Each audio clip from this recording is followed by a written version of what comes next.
Olá! Hoje a gente vai fazer uma análise mais a fundo, sabe? Focada naquela ideia de como a perseguição pode. Parece estranho, mas pode forjar alguém. A nossa base é um estudo bíblico para jovens sobre o Davi, especificamente naquele período tenso, né? Quando ele estava na mira do Saul.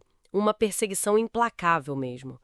E a proposta aqui é investigar como esses momentos, assim, super difíceis, não foram um desvio de rota para ele. Pelo contrário, foram um caminho que preparou Davi para o seu destino. Vamos explorar as ideias centrais desse material, pensando em como essas adversidades, né, moldaram o caráter e a fé dele. A mensagem logo de cara já é forte. Mesmo no meio da perseguição, Davi foi preparado por Deus. Por quê? Porque ele se manteve fiel. Lembra até aquele verso de Isaías, né? Os que esperam no Senhor renovarão as suas forças. Só um obstáculo. Foi a ferramenta usada para lapidar o Davi. Desde que ele venceu o Golias, a trajetória dele é marcada por essa tensão que só cresce, sabe? Um desenvolvimento meio que forçado pelas circunstâncias. E não era uma perseguição qualquer, né? O estudo fala em implacável. Detalha como Saul, movido ali por ciúmes, por medo, intensifica essa caçada, força o Davi a viver como fugitivo e tem momentos de crueldade extrema, como a ordem para matar os sacerdotes em Nob, o Aimeleque e os outros. Nossa, pois é. Só por terem dado uma ajuda básica para o Davi, né? Um pão, uma informação. Exato. Mostra bem a que ponto chegou a obsessão do Saul. E nesse cenário de fuga total, buscar apoio era crucial, né? Aí o Davi vai procurar o Samuel, o profeta, lá em Ramá. Isso já mostra a importância de ter mentores, né? Pessoas com sabedoria espiritual em tempos de crise. E tem aquele detalhe curioso que o estudo menciona.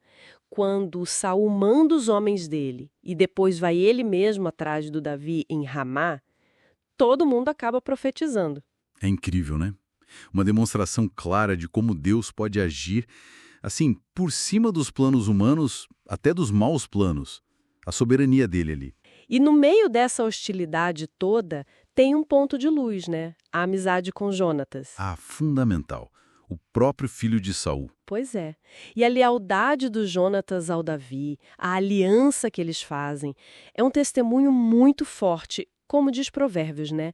O amigo ama sempre e na angústia ele vira irmão. Com certeza. E o material de apoio até lembra que o Davi teve seus momentos de falha, né? Deu umas escorregadas na confiança, mentiu para conseguir ajuda, mas a perspectiva que fica é que o sofrimento faz parte, mas não anula o propósito maior. As recompensas futuras superam isso. E essa jornada leva o Davi para situações limite. Imagina só, fugir para Gate. Exato.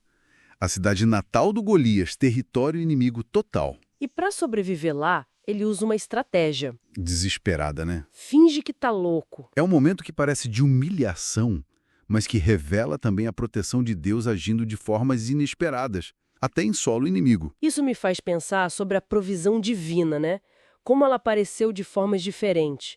Não era só proteção física, era também alimento, como quando Airmeleque deu os pães sagrados para ele, aqueles pães da proposição, E a espada de Golias. que o Airmeleque também deu. E o apoio de pessoas-chave, né?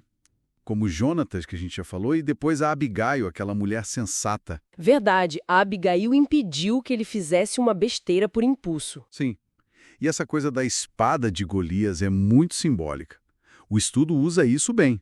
Contrasta o jovem pastor que venceu o gigante com fé e uma funda, com o guerreiro agora mais experiente, mas ainda dependente, que pega a arma do inimigo vencido. Mostra um amadurecimento, né, forjado na luta. É uma imagem forte mesmo. E o ponto é esse. A fidelidade a Deus, como o material ressalta, não é garantia de vida fácil, sem problemas, mas garante a presença dele, a ação dele, mesmo no meio do caos do sofrimento que existe no mundo.